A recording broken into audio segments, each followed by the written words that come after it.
ಕನ್ನಡ ಮತ್ತು ಸಂಸ್ಕೃತಿ ಇಲಾಖೆ ವಿರುದ್ಧ ನಗರದಲ್ಲಿ ಕಲಾವಿದರು ಗಂಭೀರ ಆರೋಪ ಹೊರಿಸಿರುವ ಘಟನೆ ಬೆಳಕಿಗೆ ಬಂದಿದೆ. ನಗರದ ವಾರ್ಡ್ ನಂಬರ್ 1ರ ಅಯ್ಯಪ್ಪಸ್ವಾಮಿ ದೇವಾಲಯದ ಬಳಿ ನಾಳೆ ನಡೆಯಬೇಕಿದ್ದ ಸಂಪೂರ್ಣ ರಾಮಾಯಣ ನಾಟಕ ಪ್ರದರ್ಶನದ ಅಂಗವಾಗಿ ಗುಬ್ಬಿ ವೀರಣ್ಣ ಕಲಾಕ್ಷೇತ್ರದ ಕಾಂಪೌಂಡ್ನಲ್ಲಿ ಅಳವಡಿಸಲಾಗಿದ್ದ ಫ್ಲೆಕ್ಸ್ ಬ್ಯಾನರ್ಗಳನ್ನು ಇಲಾಖೆಯವರು ತೆರವುಗೊಳಿಸಿ ಹರಿದು ಹಾಕಿದ್ದಾರೆ ಎಂದು ಕಲಾವಿದರು ಆರೋಪಿಸಿದ್ದಾರೆ.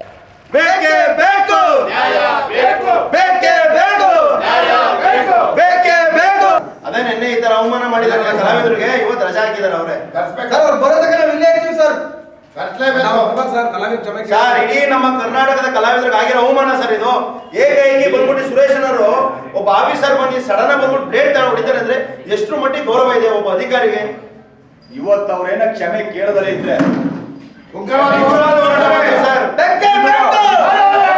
ಘಟನೆಯ ಸಂಬಂಧ ಮಾತನಾಡಿದ ಹಿರಿಯ ಕಲಾವಿದ ಸುರೇಶ್, ಈ ಘಟನೆ ಕಲಾವಿದರ ಮನಸ್ಸಿಗೆ ನೋವುಂಟು ಮಾಡಿದ್ದು ತಮ್ಮ ಕಲಾತ್ಮಕ ಚಟುವಟಿಕೆಗಳಿಗೆ ಅವಮಾನವಾಗಿದೆ ಎಂದು ಆಕ್ರೋಶ ವ್ಯಕ್ತಪಡಿಸಿದರು. ಕಲಾವಿದರಿಗೆ ಉತ್ತೇಜನ ನೀಡಬೇಕಾದ ಇಲಾಖೆ ಇಂತಹ ಕ್ರಮ ಕೈಗೊಂಡಿರುವುದು ಸರಿಯಲ್ಲ. ಬ್ಯಾನರ್ಗಳನ್ನು ಅನಧಿಕೃತವಾಗಿ ಹರಿದು ಹಾಕಿರುವುದು ಕಲಾವಿದರಿಗೆ ಅಗೌರವವಾಗಿದೆ ಎಂದು ಪ್ರತಿಭಟನಾಕಾರರು ಹೇಳಿದ್ದಾರೆ. ಕಲಾವಿದರು ಕಲೆ ಉಳಿಸಬೇಕು ಅಂತ ಹೇಳ್ಬಿಟ್ಟು ಈಗ ಕಲೆಗಳು ಎಲ್ಲ ನಸಿ ಹೋಗ್ತಾವೆ. ಅದ್ರಲ್ಲಿ ಕಲೆ ಉಳಿಸ್ಬೇಕು ಅಂತ ಹೇಳ್ಬಿಟ್ಟು ಏನೋ ಕಷ್ಟ ಬಿದ್ದು ರೈತರು ಸಾಲ ಮಾಡಿ ಪಾಲ ಮಾಡಿ ರೈತರು ಮಾಡಿ ಕಲೆ ಉಳಿಸ್ತಾ ಇದೀವಿ.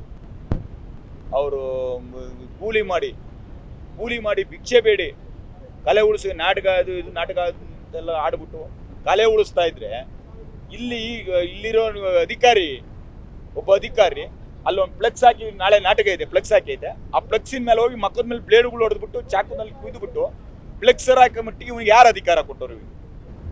ಇದು ಸಾರ್ವಜನಿಕರ ಆಸ್ತಿನ ಇವ್ರ ಅಪ್ಪನ ಮನೆ ಆಸ್ತಿನ? ಇದು ಅವ್ರ ಅಪ್ಪನ ಮನೆ ಆಸ್ತಿನ? ಇದು ಅವನು ಸಂಬಳ ತಗೊಳ್ಳೋನು, ಅವನೊಬ್ಬ ಕರ್ನಾಟಕ ಮತ್ತು ಸಂಸ್ಕೃತಿ ಇಲಾಖೆಲ್ಲ ಅವನೊಬ್ಬ ಕೂಲಿ ಮಾಡೋನು. ಅವನು ಕಲಾವಿದರಿಂದ ಸರ್ಕಾರದಿಂದ ಕಲಾವಿದರಿಗೋಸ್ಕರ ಬರೋ ದುಡ್ಡೆಲ್ಲ ಅವ್ನಿಗೆ ಸಂಬಳ ತಗೊಳ್ಳೋನು. ಅವನು ಅಷ್ಟರಲ್ಲಿ ಇರ್ಬೇಕಷ್ಟೇನೆ. ಮಾಡಿರ್ಲಿ, ಪಾರ್ಕಿಗೆ ನೀರಿಲ್ಲ, ಗಿಡ ಸರಿ ಇಲ್ಲ, ಕಸ ಗುಡಿಸಲ್ಲ, ಬಾತ್ರೂಮ್ ಸರಿ ಇಲ್ಲ, ಇಲ್ಲೇ ಎಣ್ಣೆ ಹೊಡಿತಾರೆ, ಬಂದು ಎಣ್ಣೆ ಹೊಡೆದು ಬಾಟುಗಳಿದೆ ಬಿದ್ದಿರ್ತವೆ. ಅವಕ್ಕೆಲ್ಲ ಇವನು ಇದು ಮಾಡಲ್ಲ. ಇದು ಯಾಕೆ ಕಲಾವಿದರು ನಾಟಕದ ಒಂದು ಫ್ಲೆಕ್ಸ್ ಹಾಕಿರೋದಕ್ಕೋಸ್ಕರ ಅವ್ನಿಗೆ ಹೊಟ್ಟೆ ಹೊರಗೆ ಬಂದ್ಬಿಡುತ್ತೆ. ಆ ಫ್ಲೆಕ್ಸ್ ಮೇಲೆ ಎಲ್ಲರ ಮಕ್ಕಳ ಮೇಲೆ ಬ್ಲೇಡ್ ಹೊಡೆದ್ಬಿಟ್ಟು ಫ್ಲೆಕ್ಸರ್ ಹಾಕೋದು ಇದು ಎಷ್ಟು ಮಟ್ಟಿಗೆ ನ್ಯಾಯ? ಇದು ಇಲ್ಲಿಗೆ ಕೊನೆ ಆಗಬೇಕು. ಅವ್ನು ಇವತ್ತೇ ಹೇಳ್ತೀನಿ ಕೇಳಿ, ಇಲ್ಲಿ ಕಲಾವಿದರು ಕ್ಷಮೆ ಕೇಳಬೇಕು. ಇಲ್ಲ ಅಂದ್ರೆ ಅವನು ಇವತ್ತಿಂದಲೇ ಇಲ್ಲಿ ನಾನು ಇರಲ್ಲ ಇನ್ನಂತ ಹೇಳ್ಬಿಟ್ಟು ಈ ನಮ್ಮ ತುಮಕೂರು ಕರ್ನಾಟಕ ಕನ್ನಡ ಮತ್ತು ಸಂಸ್ಕೃತಿ ಇಲಾಖೆಯಿಂದ ಇಲ್ಲಿಂದ ಅವನು ನಿರ್ಗಮಿಸಿ ಅವನ್ನೆಲ್ಲ ಬೇರೆ ಕಡೆಗೆ ಹೋಗಿ ಅವನೇ ವಾರಂಟಿ ರಿಟೈರ್ಡ್ ತಗೊಂಡು ಆ ಕೆಲಸ ಮಾಡಬೇಕು. ಎರಡೂ ಆಗಲ್ಲ ಅಂದ್ರೆ ನಾವು ಉಗ್ರವಾದ ಹೋರಾಟ ಮಾಡ್ತೀವಿ. ಕಲಾವಿದರು ಸಂಘದಿಂದ ಸಂಘದವ್ರನ್ನು ಅಕಸ್ಮಾತ್ ಅವ್ರ ಕಡೆಗೆ ಸಾಮಾನ್ಯ ಸಂಘದವರು ಬರೋದು ಬೇಡ.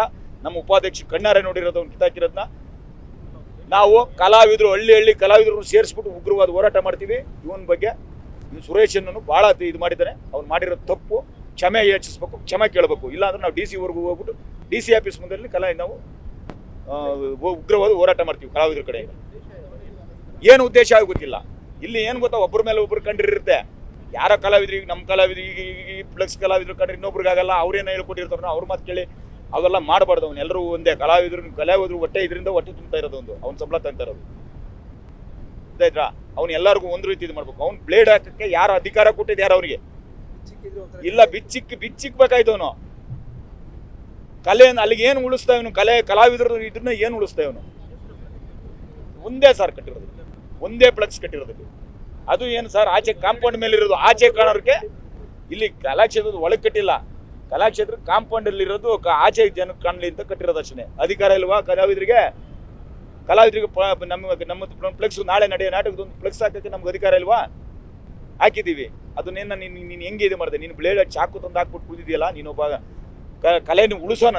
ನೀನು ಈ ಆಫೀಸಲ್ಲಿ ನೀನು ಕೆಲಸ ಮಾಡೋಕ್ಕೆ ನಾಲಾಯಕು. ನೀನು ಇವತ್ತೇನೆ ಇಲ್ಲ ರಾಜಿನ ಇದನ್ನು ಕೇಳಬೇಕು, ನೀನು ಕ್ಷಮೆ ಕೇಳಬೇಕು ಕಲಾವಿದ್ರ ಬಗ್ಗೆ. ಇಲ್ಲ, ಇಲ್ಲಿ ಅವನೇ ವಾರಂಟಿ ತಗೊಂಡು ಇಲ್ಲಿಂದ ಖಾಲಿ ಮಾಡಬೇಕು. ಇಲ್ಲ ಅಂದ್ರೆ ಉಗ್ರವಾದ ಹೋರಾಟ ಮಾಡ್ತೀವಿ ನಾವು ಕಲಾವಿದರು ಸೇರ್ಕೊಂಡು. ಸುರೇಶ್ ಅಂತ ಸರ್, ಬೆಂಗಳೂರು ಗ್ರಾಮಾಂತರ ಜಿಲ್ಲೆ, ತುಮಕೂರು ಜಿಲ್ಲೆ ಹಿರಿಯ ಕಲಾವಿದನು. 38 ವರ್ಷದಿಂದ ನಾವು ಕಲೆ ಸೇವೆ ಮಾಡ್ಕೊಂಡಿದ್ದೀವಿ. ನಮ್ಗೆ ಹೊಟ್ಟೆ ಉರಿತದೆ ಸರ್. ಕಲಾವಿದ್ರ ಕಷ್ಟ ಕಲಾವಿದ್ರಿಗೆ ಗೊತ್ತು. ಇಂಥ ಇವನಿಗೆ ಚೇರಲ್ಲಿ ಕೂತ್ಕೊಂಡು ಸುಮ್ಮನೆ ಸಂಬಳ ತಗೊಂಡೋಗಿ ಈ ಎಲ್ಲ ಇಲ್ಲಿ ಇಟ್ಕೊಂಡಿರೋದು ಈ ಅವಸ್ಥಿತಿ ಅಲ್ಲ. ಅವ್ನು ಕಲಾವಿದ್ರನ್ನ ಕಾಪಾಡ್ಬೇಕು. ಇವನು ಕಲಾವಿದ್ರ ಕಾಯಕ್ಕೆ ನಾಲಾಯಕ. ಇದ್ರ ಬಗ್ಗೆ DC ಅವ್ರಿಗೂ ನಾವು ಲೆಟರ್ ಕೊಡ್ತೀವಿ. DC ಅವರು ಆಕ್ಷನ್ ತಗೊಳ್ಳಿ. ಅದಕ್ಕಿಂತ ಮುಂಚೆ ಇವನೇ ಒಳ್ಳೇದು ಇದು ಮಾಡ್ಕೊಂಡು ಒಳ್ಳೇದು ಇದು ಮಾಡ್ಕೊಂಡ್ರೆ ಒಳ್ಳೇದು. ಘಟನೆಯ ಹಿನ್ನೆಲೆಯಲ್ಲಿ ಹತ್ತಾರು ಕಲಾವಿದರು ಇಲಾಖೆಯ ಕಚೇರಿ ಎದುರು ಸೇರಿ ಪ್ರತಿಭಟನೆ ನಡೆಸಿ ಸಂಬಂಧಪಟ್ಟ ಅಧಿಕಾರಿಗಳ ವಿರುದ್ಧ ಕ್ರಮ ಕೈಗೊಳ್ಳಬೇಕು ಎಂದು ಆಗ್ರಹಿಸಿದರು. ಇಲ್ರಿ ಏನಾಗಿದೆ ಅಂದ್ರೆ ಸರ್, ನಮ್ಮ ಸ್ನೇಹಿತರು ಇಲ್ಲೇ ಪಕ್ಕದಲ್ಲಿ ಸಿರಾಗೇಟ್ ಹತ್ರ ಒಂದು ಸಂಪೂರ್ಣ ರಾಮಾಯಣ ನಾಟಕ ಮಾಡಿ ಕಲಾವಿದರಿಗೆ ಅಡ್ವರ್ಟೈಸ್ ಅದು ಗೊತ್ತಾಗ್ಲಿ, ತಿಳುವಳಿಕೆ ಬರಲಿ ಅಂತ ಹೇಳಿ ನಮ್ಮ ಸ್ನೇಹಿತರು ಒಂದು ಇದು ಕಂಪೌಂಡ್ ಪಕ್ಕದಲ್ಲೇ ಹಾಕಿದ್ರು, ಒಳಗಡೆನೂ ಹಾಕಿಲ್ಲ, ಪಕ್ಕದಲ್ಲಿ ಒಂದು ಫ್ಲೆಕ್ಸ್ ಹಾಕಿದ್ರು. ಅದನ್ನ ನಿನ್ನೆ 4:15 ಗಂಟೆನಲ್ಲಿ ಏಕಾಏಕಿ ಬಂದು ಈ ಆಫೀಸಿನ ಮ್ಯಾನೇಜರ್ ಸುರೇಶ್ ಅನ್ನೋರು ಬಂದು ಏಕಾಏಕಿ ಬ್ಲೇಡ್ ತಗೊಂಡು ಅದನ್ನೆಲ್ಲ ಕಂಪ್ಲೀಟ್ ಎಲ್ಲ ಚಿಂದಿ ಮಾಡ್ಯವ್ರೆ ಸರ್. ಅದನ್ನ ನಾವು ಫೋನಲ್ಲಿ ನಾವು ಅದನ್ನ ಎಲ್ಲ ಇದು ಮಾಡ್ಕೊಂಡಿದ್ದೀವಿ. ಅದು ಇಲ್ಲಿ ಯಾವ ಕಣ್ಣಿಗೆ ಕಾಣ್ತಾ ಇದೆ. ದಯಮಾಡಿ ಇದ್ರ ಬಗ್ಗೆ ನಮಗೇನಾದರೂ ಮಾಹಿತಿ ಹೇಳಿ, ನಮಗೇನಾದರೂ ಇದು ಮಾಡಿ ಸುರೇಶು ಇದ್ರ ಬಗ್ಗೆ ನಮಗೆ ಒಂದು ಇದನ್ನ ಕೊಡಬೇಕು ದಯಮಾಡಿ ಸರ್. ನಾನು ನೋಡಿದ್ದೀನಿ ಸರ್, ನಾನು ಮತ್ತೆ 4 ಜನ ಇದ್ದೀವಿ ಸರ್. ನಮ್ಮ ರಾಮಣ್ಣವರು 4:15 ಗಂಟೆ ಸರ್. ಈ ಕುರಿತು ಸಂಬಂಧಪಟ್ಟ ಅಧಿಕಾರಿಗಳಿಂದ ಇನ್ನೂ ಅಧಿಕೃತ ಸ್ಪಷ್ಟನೆ ಲಭ್ಯವಾಗಿಲ್ಲ. ಪ್ರತಿಭಟನೆಯಲ್ಲಿ ಹಿರಿಯ ಕಲಾವಿದ ಸುರೇಶ್, ಕನ್ನಡಿಗರ ಕಹಳೆ ಹಿತರಕ್ಷಣಾ ವೇದಿಕೆ ಅಧ್ಯಕ್ಷ ಹರೀಶ್, ಜಯರಾಮ್ ಜಗದೀಶ್ ಪಾಲ್ಗೊಂಡಿದ್ದರು.